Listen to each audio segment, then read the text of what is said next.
ऐसी दुनिया में कोई मशीन नहीं बनी है जो बेईमान ना हो। ईवीएम का प्रयोग ही इलीगल है क्योंकि ये निष्पक्ष चुनाव के ऊपर एक सवालिया निशान खड़ा करता है। लेकिन सुप्रीम कोर्ट हमारे देश में, हाई कोर्ट है। अब 4 सुप्रीम कोर्ट के जजेस खुद प्रेस कॉन्फ्रेंस करके बोल चुके हैं हमारे ऊपर दबाव है, तो आप चुनाव आयोग की तो बात ही क्यों करते हैं? जब ईवीएम वो ला रहे हैं बेंजामिन नेतन्याहू से सेटिंग करके कि मोदी जी को, आरएसएस को क्या ऐसा बड़ा नुकसान हो जाएगा अगर पेपर से चुनाव करा लेंगे तो। और ये सब लोग देश को चाइना के हाथों बेच रहे हैं, पाकिस्तान के हाथों बेच रहे हैं। 5 राज्यों में विधानसभा के चुनाव हुए थे और उसके नतीजे भी आ गए, लेकिन 3 राज्यों में भारतीय जनता पार्टी ने प्रचंड जीत दर्ज की है। और अब तमाम लोग हैं जो लगातार ईवीएम पर सवाल उठा रहे हैं और कह रहे हैं कि ईवीएम एक बेईमान मशीन है। लेकिन हालांकि चुनाव आयोग मानने के लिए तैयार नहीं है कि ईवीएम एक बेईमान मशीन है। सर, मैं आपसे जानना चाहता हूं कि क्या ईवीएम बेईमान है या फिर ईमानदार है? कैसे देखते हैं आप? कोई भी मशीन जो मशीन है वो बेईमान ही होती है, और अगर होती नहीं तो हो सकती है। ऐसी दुनिया में कोई मशीन नहीं बनी है जो बेईमान ना हो या जो बेईमान नहीं बनाई जा सकती हो। एक भी मशीन, ईवीएम को छोड़ दीजिए आप। और ये बात हम आज से नहीं उठा रहे हैं, ये बात हमने तब भी उठाई थी जब विपक्ष का कोई इलेक्शन जीतता है, आरएसएस और बीजेपी का के अलावा जो दूसरी पार्टी कहीं भी बंगाल में चुनाव हुआ था तब भी, और अब इस चुनाव से पहले भी। अगर आप मेरा ट्विटर हैंडल देखेंगे तो उस पर जिस दिन ये जो वो आए थे ना, ये एग्जिट पोल्स, उस दिन ये दिखा रहे थे कि बीजेपी सब 4 राज्यों में बुरी तरीके से हार रही है। उस दिन भी मैंने ट्वीट करके ये बोला था कि हम ऐसे किसी चुनाव में विश्वास नहीं करते जो पेपर बैलेट से ना हुआ हो। ये तब कहा था जब बीजेपी पूरी तरीके से हारी हुई दिखाई जा रही थी एग्जिट पोल्स में। तो ईवीएम के ज़रिए से माध्यम से चुनाव वही कराना चाहेगा जो पेपर बैलेट से चुनाव कराने से डरता होगा। पेपर बैलेट से चुनाव कराने से क्या नुकसान है, ऐसा कोई भी लॉजिक, कोई भी वजह नहीं बताई जा रही है किसी के भी द्वारा, सिर्फ ये कि काउंटिंग में देरी होती है। लेकिन सवाल है कि मायावती हों, अखिलेश यादव हों, यानी बहुजन समाज जो नेता हैं, वे लोग ईवीएम के खिलाफ हैं, लेकिन राहुल गांधी भी ईवीएम के साथ हैं। मुझे नहीं लगता कि कोई भी, राहुल जी मेरे ख्याल से नहीं है ईवीएम के साथ। अगर ईवीएम के साथ राहुल गांधी नहीं होते तो जाहिर सी बात है कि आंदोलन होता। राहुल की सांसदी का हमने देखा, कांग्रेस पार्टी सड़कों पर आ गई। चुनाव के पहले कांग्रेस पार्टी सड़कों पर नहीं आई, ईवीएम के खिलाफ कोई बयान नहीं आया। अच्छा, आपने निष्कर्ष निकाला कि क्योंकि प्रदर्शन नहीं कर रही कांग्रेस पार्टी तो इसलिए ईवीएम के खिलाफ नहीं है, बल्कि ईवीएम के समर्थन में। मेरे ख्याल से कांग्रेस पार्टी ने, राहुल जी उनके सबसे बड़े नेता हैं, जब उनकी संसद सदस्यता गई कोई सड़कों पे नहीं आया। ऐसा जो पूरा एकदम इतना बड़ा जन आंदोलन होना चाहिए था, इतना बड़ा लोकतंत्र पे हमला था, राहुल जी पे भी नहीं था वो। तब भी कांग्रेस पार्टी उतनी उस लेवल से सड़कों पे नहीं आई। कोई ऐसा देखा आपने देश में कोई एक बड़ा चक्का जाम हो गया हो या कुछ ऐसा बड़ा आंदोलन हुआ, तब भी नहीं हुआ। ये सभी पॉलिटिकल पार्टीज़ की, एक जो अपोजिशन की पॉलिटिकल पार्टीज़ हैं ख़ास तौर पे, एक ये इनहेरेंट थोड़ी प्रॉब्लम आ रही है कि वो आजकल सोशल मीडिया के माध्यम से ही अपना ज़्यादा विरोध प्रकट कर रहे हैं। सोशल मीडिया भी एक अच्छा माध्यम है, लेकिन असली विरोध इस तरीके से होता है जैसा आप देख रहे हैं, जैसा ये प्रदर्शन सड़क के ऊपर बैठ के होता है। तो कांग्रेस पार्टी जब अपने सबसे बड़े नेता के लिए इतना बड़ा प्रदर्शन नहीं की तो इसमें कहीं उनको सोचने की ज़रूरत है, क्योंकि राहुल जी के ऊपर अभी हमले ख़त्म नहीं हुए हैं, ममता बनर्जी साहिबा के ऊपर हमले ख़त्म नहीं हुए, स्टालिन साहब के ऊपर हमले ख़त्म नहीं हुए, मायावती जी के ऊपर खतरे ख़त्म नहीं हुए, विपक्ष के शरद पवार जी के ऊपर हमले ख़त्म नहीं हुए, ये जो उद्धव ठाकरे जी हैं उनके ऊपर हमले ख़त्म नहीं हुए, किसी भी विपक्ष के किसी भी नेता के ऊपर हमले ख़त्म नहीं हुए।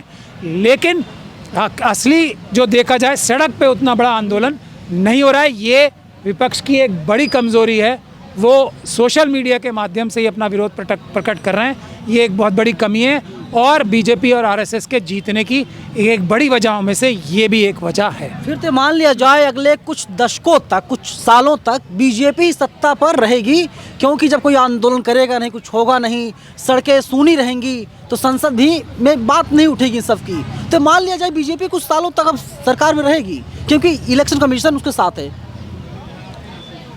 आप लोगों को, आप तो इतने अच्छे और एक ज़बरदस्त जर्नलिस्ट मैं आपको मानता हूं आपके हार्डवर्क की वजह से और आपकी ईमानदारी की वजह से।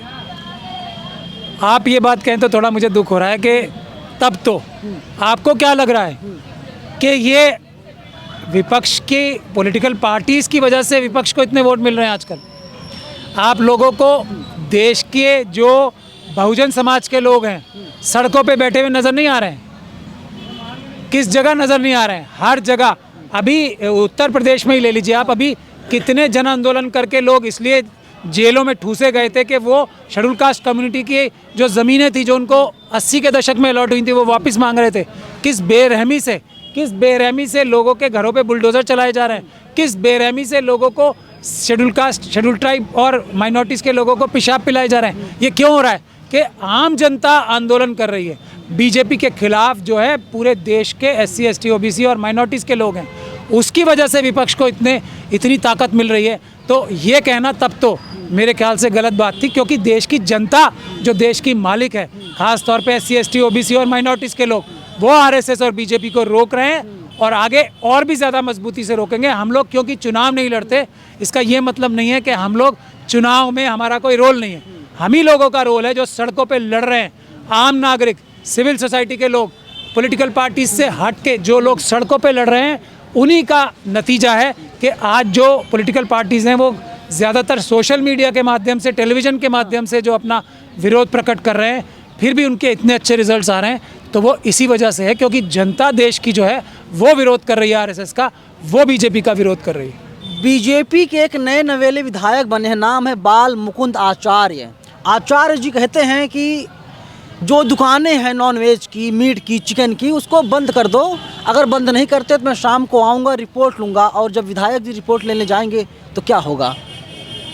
देखिए, मैं आपको ये बताता हूँ कि जो ये जितने भी ये जो गौरक्षा का आंदोलन है, मोदी जी ने खुद कहा था, उन्हीं की बात उधार लेके कुछ बोलता हूँ कि ये जो बहुत सारे गौरक्षक बन गए हैं, ये दरअसल में कुछ और चीज़ हैं। वो क्या मोदी जी बोल रहे थे कि ये लोग उगाही कर रहे हैं लोगों को डरा के, ये मोदी जी ने बोला। उन्हीं से मुझे आइडिया आया, उनसे सीख के मैं ये बोल रहा हूँ कि ये जितने ये जो हलाल के खिलाफ अभी ऑर्डर हुआ है, जो ये मीट के खिलाफ जो आंदोलन होते हैं, ये क्यों होते हैं? ये जो अल्पसंख्यक और शेड्यूल कास्ट, शेड्यूल ट्राइब के लोगों को अगर कोई ठेला लगाने भी जा रहा है तो उसको पीटा जाता है, तो उसकी वजह सिर्फ एक ही नज़र आती है, मोदी जी से सीख के।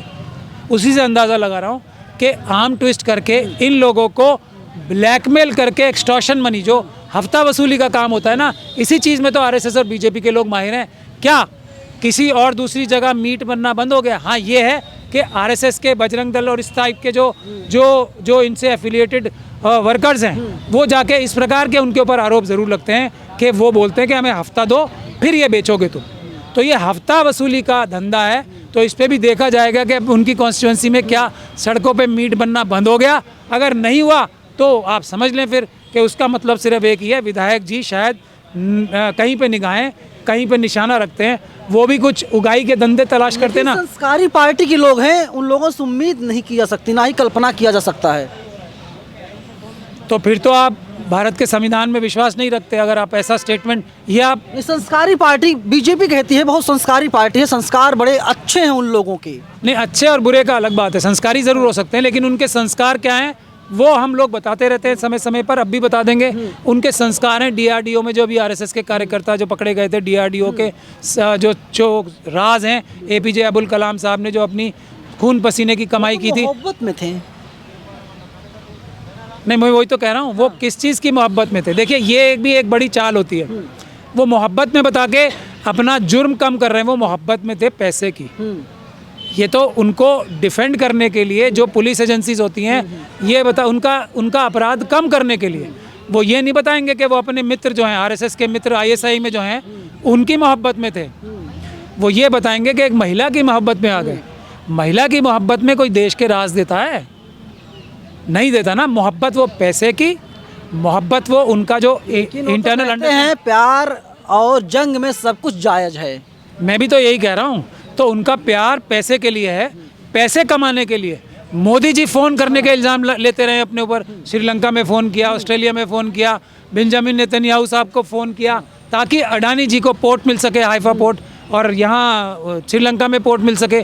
तो मोहब्बत और जंग में सब जायज़ है। उनकी मोहब्बत सिर्फ पैसे से है और उसके लिए सब जायज़ है। आप एक एक आरएसएस और बीजेपी के कार्यकर्ता को देख लें, वो 10 साल पहले कहाँ खड़ा था और आज उसका 1 कमरे का घर आज 100 कमरे के मकान में, बिल्डिंग में कैसे कन्वर्ट हो गया। यही है उनकी पैसे के लिए मोहब्बत है सिर्फ। मैं आता हूँ फिर से ईवीएम पर। हाँ। सब जायज़ है, पैसे की मोहब्बत में सब जायज़ है। यही आरएसएस और बीजेपी का नारा है। मैं फिर से ईवीएम पर आता हूँ।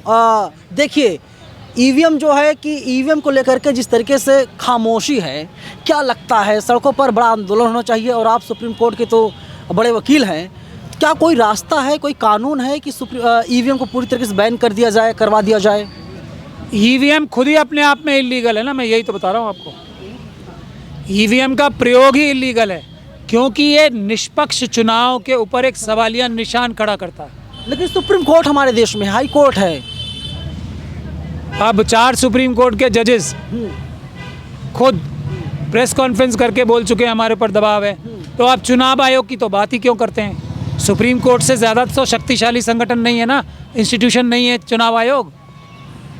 तो ये आप समझ लीजिए कि ये तो बुनियादी बात है।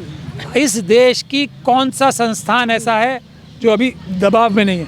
वरना पूरी दुनिया में कौन सी बड़ी डेमोक्रेसी है जो ईवीएम से चुनाव कराती है? ये क्या कम एग्जाम्पल है? एक से बढ़कर एक टेक्नोलॉजी के मास्टर जर्मनी में है ना, जापान में है, होता है ईवीएम से कहीं चुनाव। अमेरिका में है, होता है कहीं ईवीएम से चुनाव। यूरोप में है, कहीं होता है ईवीएम से चुनाव। क्यों नहीं होता? क्योंकि उसमें चुनाव की गारंटी नहीं है निष्पक्ष होने की, और मैनिपुलेशन और उसमें धोखाधड़ी ना होने की गारंटी नहीं है। कोई भी मशीन से चुनाव होगा। इसीलिए ऐसा नहीं है कि अच्छी मशीनें नहीं बन सकती, लेकिन उसमें पूरी तरीके से ये संभावना कि इसमें हेराफेरी गड़बड़ी हो सकती है, ये नकारी नहीं जा सकती। ये एक वजह ही काफ़ी है ईवीएम से चुनाव ना होने की। कैसे करवाया जाए, लोगों के मन में सवाल है। इसीलिए पूरी दुनिया में किसी भी बड़े देश में ईवीएम से चुनाव नहीं होता है, बल्कि विदेशों में तो जो वोट बैलेट बॉक्स भी होते हैं वो भी ट्रांसपेरेंट होते हैं, पारदर्शी होते हैं, क्या कि वोट उसमें साफ नजर आए, दिखे कि डाल रहे हैं। और ये पर्ची को छेड़छाड़ नहीं हो रही है, अंदर क्या है बाहर क्या है, ये कोई गड़बड़ नहीं हो रही है। ये है निष्पक्ष चुनाव का। मैं एक सवाल आपसे पूछना चाहता हूँ कि मोदी जी को, आरएसएस को क्या ऐसा बड़ा नुकसान हो जाएगा अगर पेपर से चुनाव करा लेंगे? तो कोई है आर्गुमेंट इस बारे में कि जी हमारा ये नुकसान हो जाएगा देश का? कहते हैं कि ईवीएम खिलाफ जो बोलता है वो टेक्नोलॉजी खिलाफ है, और अगर बैलेट पेपर चुनाव होता है तो बहुत समय लगेगा काउंटिंग होने में। काउंटिंग होने में ना, तो हम एक की जगह 2 काउंटिंग एजेंट रख लेंगे, एक बैलेट उस पर। खर्चा ज़्यादा आएगा। खर्चा इससे कम आ रहा है। खर्चे का किसी ने कैलकुलेशन किया है? खर्चा ज़्यादा, टाइम ज़्यादा। लेकिन सर और उसके बाद मैनिपुलेशन का शक बेंजामिन नेतन्याहू साहब से मोदी जी की दोस्ती, आरएसएस की और ज़ायनिज़्म की दोस्ती की एक बड़ी वजह यह भी है कि वो टेक्नोलॉजिकल फ्रॉड करने में, जो पेगासस टाइप की चीज़ें करने में, हैकिंग करने में ही उनकी एक एक्सपर्टीज़ बाकी बची है। बाकी सब चीज़ों में तो वो फेल हो चुके हैं। तो ये ईवीएम का जो घपला घोटाला करने की जो स्कीम बनती है, हमारा ऐसा आरोप है कि वो ज़ायनिस्ट ताकतें जो हैं वो इनको देती हैं। ये भी एक आरएसएस और बीजेपी की बड़ी वजह है कि वो देश का इंटरेस्ट कॉम्प्रोमाइज़ करके, देश की डिक्लेयर्ड पॉलिसी को कॉम्प्रोमाइज़ करके बेंजामिन नेतन्याहू का साथ देते हैं। लेकिन थोड़ी देर के लिए मान भी लिया जाए कि ईवीएम बेईमान मशीन है, बीजेपी अपने फ़ायदे के लिए यूज़ करती है, लेकिन ईवीएम को लेकर के नरेंद्र मोदी तो आए नहीं हैं। कांग्रेस से लेकर के आई थी, सबसे पहले बीजेपी के नेताओं ने ही, एल.के. आडवाणी विरोध किया था इसका। मैं क्या कह रहा हूँ, कांग्रेस के अंदर और सारी ऑपोजिशन पार्टीज़ के अंदर यही तो आपने बुनियादी सवाल पूछ लिया, जिसका जवाब मैं बार बार दे रहा हूँ, आज फिर दे रहा हूँ। आरएसएस के प्लांटेड एजेंट्स हर पॉलिटिकल पार्टी में, मैं तो नाम लेके बोलता हूँ उनका, जो उस समय जो आरएसएस के कहने पे जो ईवीएम का जो सिस्टम लाए वो अहमद पटेल साहब लगाए, वो किसके एजेंट थे? ऐसे बहुत सारे लोग हैं जो कांग्रेस के बड़े बड़े नेता रहे, उन लोगों को भारत रत्न बीजेपी ने दिया है। ये क्या वजह है? वजह है ना कोई? कांग्रेसी नाराज हो जाएंगे। बहुत बड़ा बयान है आपका। जो कांग्रेसी हैं वो सब, मैं कांग्रेस में, यूथ कांग्रेस में, और मैंने खून पसीना दिया है कांग्रेस में। मैं राजीव जी की वजह से कांग्रेस में आया था और मैंने खून पसीना दिया है। कांग्रेसी जो हैं दिल से कार्यकर्ता, वो मेरे इस बयान से ना सिर्फ खुश हो जाएंगे बल्कि इस बात को समर्थन करेंगे। पूरी किसी भी आप कांग्रेसी वर्कर से पूछ लो जो आरएसएस का एजेंट नहीं है, आपको 90% से ज़्यादा बल्कि 95% से ज़्यादा कांग्रेस कार्यकर्ता आप जाके सर्वे कर लो, राहुल की सर्वे कांग्रेस कर लो आप। हाँ। वो आरएसएस के खिलाफ हैं और वो खुद इस बात को कहते हैं। मेरे को कैसी जानकारी है, मैं भी तो कांग्रेस का कार्यकर्ता रहा हूँ। हम आइडेंटिफाई करते थे उस टाइम में भी कि ये आरएसएस का आदमी है, ये आरएसएस का आदमी है, ये आरएसएस का आदमी है कांग्रेस में। आज भी वही है। गांधी फैमिली के ऊपर आरएसएस ने अपने बहुत सारे लोग प्लांट कर रखे हैं, ये गांधी फैमिली को नुकसान करने के लिए, क्योंकि गांधी फैमिली को आरएसएस और बीजेपी अपने लिए एक बड़ा खतरा मानती है, कांग्रेस की यूनिफाइंग फोर्स मानती है। इसीलिए भले ये सच हो या ना हो, ये आरएसएस मानती है। मुझे लगता है कि अगर आप 2-4 के नाम बता देंगे तो राहुल गांधी को सहूलियत मिल जाएगी कि कांग्रेस में राहुल के लिए असली पनौती कौन है? आरएसएस नहीं, कौन है आरएसएस? पनौती नहीं मानता मैं, क्योंकि पनौती बाबा साहब डॉक्टर भीमराव अंबेडकर ने अंधविश्वास को मना किया मानने से। हमारा संविधान भी मना करता है कि अंध व्यक्ति में ये विश्वास नहीं। राहुल ने पनौती कहा तो उन्हीं की लैंग्वेज, उन्हीं की भाषा से अगर शायद जवाब दिया जाए, बताया जाए, ज़्यादा बेहतर होगा। पनौती कुछ नहीं होता, पनौती नहीं है ना, ये तो प्लांट है, प्लांटेड है। नाम प्लांट बता दीजिए 2-4 के। किस किस के नाम बताऊंगा, बताओ आप। मैं तो लोग हैं जो राहुल गांधी के आपको इर्द गिर्द घूमते हैं, CWC में हैं। आप खुद देख लीजिए कि जो लोग जमीन से उठ के लड़के नहीं आए, जैसे आप देखिए ना उनके चारों तरफ कौन कौन है। राहुल भी जो नहीं लड़े हैं। नहीं, हाँ, राहुल भी क्या लड़ाई लड़ी है? राहुल तो प्रधानमंत्री गोद में पले बढ़े हैं। उन्होंने ना देखी कि खेत में मजदूर कैसे काम करता है, किसान कैसे फाड़ो चलाता है। अब बहुत अच्छा सवाल है। मैंने खुद, अगर वो कोई झूठा मतलब वीडियो की ट्रिक नहीं थी, 4000 किलोमीटर चलते हुए पूरी दुनिया ने देखा है उन्हें, पैदल देखा है ना। किस मोदी जी के पार्टी में से आरएसएस का कोई कार्यकर्ता 4000 किलोमीटर चला है? मरता क्या ना करता? नहीं, मरता क्या ना करता। देश जब लुट रहा है, देश बर्बाद हो रहा है, तो बात क्या है कि राहुल गांधी ने जब देश खतरे में आया तो मरता क्या ना करता। नहीं, देश को मरते नहीं देख सकने के बाद जो एक ऐशो आराम की ज़िंदगी में पलने वाला व्यक्ति था, और ये उनके लिए सबसे बड़ा क्रेडिट। आज मुझसे आप गलत तारीफ़ करवाए जा रहे हैं उनकी, मैं करना नहीं चाहता, वरना मुझ पे भी तरह तरह के इल्ज़ाम लगेंगे। मैं बिल्कुल तारीफ़ नहीं करना चाहता। मैं राजीव जी की तारीफ़ करता हूँ, क्योंकि वही मुझे मैं लॉ फैकल्टी में यहाँ प्रेजेंट था, तो जो इतने ऐशो आराम की ज़िंदगी में रहकर वो 4000 किलोमीटर चल सकता है, तो कांग्रेस पार्टी के जो बहुत सारे बड़े बड़े नेता हैं जो सिर्फ इस बात में एक्सपर्ट हैं, जो कहा जाता है ना पैलेस पॉलिटिक्स में एक्सपर्ट है, कानाफूसी करके ये आदमी खराब, ये आदमी अच्छा, ये करने में है। तो वरना राहुल जी का जो मैं देख रहा हूँ, वो अपने मन से आज मुझे वो किसी भी और चीज़ से ज़्यादा अम्बेडकरवाद की तरफ ज़्यादा बढ़ते नजर आ रहे हैं। राहुल गांधी, हाँ, मुझे उनकी हरकतों से लगता है। खड़गे साहब की वजह से, किसकी वजह से? लेकिन आपने कहा वजह से खड़गे साहब को बनाने के लिए गांधी फैमिली का हाथ है ना। सवाल जब आप कहते हैं ये कि सबसे अच्छा स्टेप था कांग्रेस का, और उसकी वजह से कर्नाटक, तेलंगाना, आपको क्या लगता है, क्या लगता है आपको? हमको ये लगता है कि जो है कि मध्य प्रदेश में जब विधानसभा चुनाव हो रहे थे तो सिर्फ 2 मुसलमानों को टिकट दिया गया। अरे कैंडिडेट तो राहुल गांधी और बढ़ा सकते थे। मैं यही तो कह रहा हूँ, ये हैं वो आरएसएस के लोग। राहुल गांधी ने अपनी तरफ से खड़गे जी को ताकत लगा के, राहुल गांधी ने खड़गे जी को कांग्रेस प्रेसिडेंट बनवाया ना। तो ये है उनका मैसेज। अब खड़गे जी के खिलाफ राहुल जी को और खड़गे जी में लड़ाई कराने के लिए अब आप मुझसे राहुल बहुत सारे राज मत खुलवाओ, अच्छी बात नहीं है। नहीं, मैं जानना चाहता हूँ, मेरे मन में भी उत्सुकता है, मैं जानना चाहता हूँ कि कौन से लोग। देखो, मेरे पास क्योंकि इस वक्त मुझे एक ऐसा व्यक्ति माना जाता है जो आरएसएस के सामने पूरी ताकत से खड़ा है, और वो मुझे मुसलमान बना के पोलराइज भी नहीं कर पा रहे हैं। जैसे बहुत सारे लोगों को करते रहे ना कि ये मुसलमान है, ये बोल रहा है, तो वो इस बात का भी फ़ायदा नहीं उठा पा रहे हैं। तो अब मुझे हर तरफ से खबरें आती हैं ऐसी, शायद जो माईबी और रॉ के पास भी नहीं होंगी पॉलिटिकल पार्टीज़ की। तो मुझे ये पता है कि पूरी ताकत लगा के इस वक्त जब हम बैठे खड़गे जी में और राहुल जी में लड़ाई कराने के लिए, कांग्रेस के अंदर वही सबसे बड़ा सबूत है आपका। जो व्यक्ति को राहुल जी ने इतना आगे बढ़ के बनवाया, अपने ऊपर सारे इल्ज़ाम ले करके, मैं कह रहा हूँ बनेंगे, उस खड़गे जी के और राहुल जी के बीच में लड़ाई कराने के लिए पूरी कांग्रेस पार्टी में कम से कम 10 से 15% ऐसे लोग हैं, मैं नाम नहीं खोलूँगा क्योंकि उनको हटा के आरएसएस दूसरे लोग प्लांट कर देगी। उन लोगों ने काम ही सिर्फ एक है, खड़गे जी और राहुल जी के बीच में लड़ाई करानी। मतलब गाड़ी है राहुल गांधी की, सोनिया गांधी, प्रियंका गांधी की, और चाबी है भागवत के पास, आरएसएस वालों के पास। ये प्रॉब्लम है। चाबी नहीं कहूँगा, आप चाबी गलत कहेंगे। उसमें जो सुए लेके मोहन भागवत जी के लोग, उनके जो गाड़ी है ना, उसमें जो टायर होते हैं उसमें सुआ बार बार घुसाते जा रहे हैं ताकि टायर पंचर हो जाए। ये क्या उम्मीद की जाए कि अगले 10, 15, 20 सालों तक राहुल गांधी का, कांग्रेस का कुछ ज़्यादा बेहतर होने वाला नहीं है? नहीं, ऑटोमेटिक होगा, ये ऑटोमेटिक होगा। उस ऑटोमेटिक को भी ये जो आरएसएस के लोग हैं ना उसको रोक रहे हैं। ऑटोमेटिक क्या होगा उसका मैं आपके जो इंटरव्यू के पहले हिस्से में जवाब दे चुका हूँ। देश का जो SC ST OBC और माइनॉरिटी के लोग हैं ना, वो आरएसएस और बीजेपी को देश के लिए सबसे बड़ा खतरा पहचान चुके हैं, जान चुके हैं, वो इनको हटाएंगे।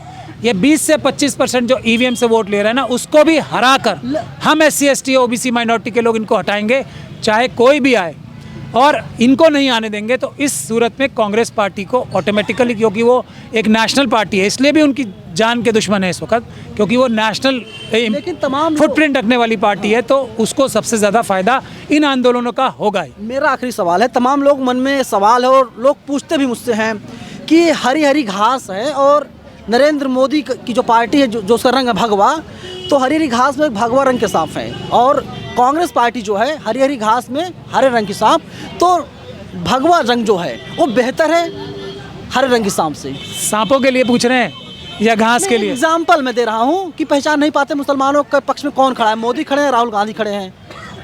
नहीं, आप घास अलग बात है। गांधी फैमिली को और कांग्रेस पार्टी को आप घास मान लो, तो उसमें और SC ST और माइनॉरिटीज़ को आप ऐसा व्यक्ति मान लो जो घास पे चलना चाहता है। नहीं, राहुल दिखाते हैं कि मैं मुसलमानों का हितैषी हूँ, हमदर्दी दिखाते हैं, सुचिंतक बनते हैं, लेकिन वास्तव में है नहीं। ये देखिए, किसी भी नेता को जो भारत के संविधान में विश्वास रखता है, मुझे नहीं लगता राहुल जी ने ऐसा कभी बोला है कि मैं मुसलमानों का हितैषी हूँ। दुश्मन मान लिया जाए? नहीं, दुश्मन और दोस्त के बीच में कुछ नहीं होता, निष्पक्ष नहीं होता। कोई भी एक कोई पॉलिटिकल नेता है, उससे सबसे बड़ी उम्मीद, तवक्को कोई भी कमज़ोर वर्ग का व्यक्ति ये करता है कि वो निष्पक्ष रहेगा, न्याय करेगा, ना इसके साथ होगा ना उसके साथ होगा, ना मुसलमानों के साथ होगा, ना शेड्यूल कास्ट के साथ होगा, ना SC ST OBC के साथ होगा, ना कोई अपर कास्ट के लोगों के साथ होगा। वो सबके साथ बराबरी का न्याय करेगा, सबको बराबर की नज़र से देखेगा, ये उम्मीद की जाती है किसी भी नेता में। तो ये है। अब जब घास पे आ जाते हैं वापस, हम, आपका अच्छा सवाल था, तो ये घास है जिस पे SC ST OBC और माइनॉरिटीज़ के लोग चलना चाहते हैं। तो इसमें किस कलर के सांप ज़्यादा खतरनाक हैं, ये सवाल था आपका, उसका मैं जवाब देना चाहता हूँ। तो वो ज़्यादा खतरनाक हरे रंग के सांप हैं, और उन सांपों की लिस्ट मैंने बहुत मेटिकुलसली बनाई है। वो मेरे पास है, एक एक पार्टी का, मैं एक एक पार्टी का, बसपा का, सपा का, ये ममता बनर्जी की पार्टी का, DMK का, और खुद उद्धव ठाकरे जी की पार्टी का, शरद पवार जी की पार्टी का, सबकी लिस्ट बना रहा हूँ मैं, किस पार्टी में कौन कौन से हरे रंग के सांप हैं। लेकिन अगर जरूरी है, पहचान रखा है, मैंने पहचान लिया है और सबूत के साथ पहचान रखा है, उनके सब चीज़ मैं भी तो रिसर्च कर रहा हूँ यहाँ बैठ के। मैं जो एकदम लो प्रोफाइल मेंटेन करके इतना काम कर रहा हूँ, मैं भी तो कुछ काम कर रहा हूँ। सबके सबूत समेत मेरे पास, ज़्यादातर के तो हैं, सबके तो नहीं कहूँगा, मेरे पास सबूत हैं, नाम के साथ सबूत भी हैं कि कौन कौन सा व्यक्ति मोहन भागवत जी के पास से जाके कौन सी स्ट्रॉ से दूध पी रहा है और कौन सी स्ट्रॉ से एनर्जी ड्रिंक्स पी रहा है। अच्छा, जिस दिन चुनाव के नतीजे आए, 4 राज्यों के, 3 राज्यों में बीजेपी जीती, नरेंद्र मोदी बोल रहे थे, भाषण दिया काफ़ी देर तक उन्होंने, एक बार भी उन्होंने रमन सिंह का नाम, शिवराज का नाम, वसुंधरा का नाम नहीं लिया। ये किस बात के संकेत हैं? कोई और है ही नहीं ना कुछ। मोदी जी बिल्कुल सच बोल रहे हैं। देखो, ये बात में किसी का कोई रोल नहीं है, किसी का कोई रोल नहीं है। जब EVM वो ला रहे हैं बेंजामिन नेतन्याहू से सेटिंग करके, और रोल उसका बता दें वो रमन सिंह का और वसुंधरा जी का, शिवराज चौहान का, ये क्या बात हुई? गलत बात होगी ना ये तो मोदी जी कुछ चीज़ों में ईमानदार भी हैं। वो अपने सामने अमित शाह जी, अडानी जी को छोड़कर ना वो योगी जी को छोड़ेंगे, ना वो शिवराज जी को छोड़ेंगे, ना वो वसुंधरा जी को छोड़ेंगे, ना मैं ये बात क्यों अंदाज़ा लगा सकता हूँ, मैं अंदाज़ा ही लगा रहा हूँ ना, भविष्य दृष्टा तो शास्त्री जी हैं, मैं तो हूँ नहीं, मैं ये अंदाज़ा क्यों लगा सकता हूँ, और ये एक कैलकुलेटेड अंदाज़ा है। इसके लिए मेरे पास सबूत थोड़े बहुत हैं, ज़्यादा नहीं है, लेकिन जो प्रत्यक्ष किम प्रमाणम भी एक सबूत है मेरे पास। अडवाणी जी, जो मोदी जी और अमित शाह जी के राजनीतिक गुरु ही नहीं, उनको राजनीतिक रक्षा, उनकी ज़िंदगी बचाने वाले आडवाणी जी हैं, क्या उनका असर किया? उनका असर देखा क्या किया? उनके परिवार में से जो उनकी बेटी हैं, वो मेरी क्लासमेट रही हैं, वो मोदी जी से कम से कम अगर मैं, मेरी तो मित्र नहीं है तो मैं उनके बारे में कुछ बोलूँगा तो अच्छी बात नहीं होगी, वो मैं उन्हें वैसे भी जानता हूँ ना, क्योंकि डीयू की वजह से, तो 100 गुना ज़्यादा अक्लमंद होंगी, 100 गुना ज़्यादा चमत्कारिक होंगी। मोदी जी से बता रहा हूँ मैं आपको। वो कहाँ हैं आज? उनकी बेटी कहाँ है कहीं? मुरली मनोहर जोशी जो इनके कर्ता धर्ता रक्षक और ये सब थे, कहाँ हैं आज वो? कल्याण सिंह जी कहाँ हैं? उन्हीं की चमचागिरी में रहते थे ये मोदी जी, कहाँ हैं वो?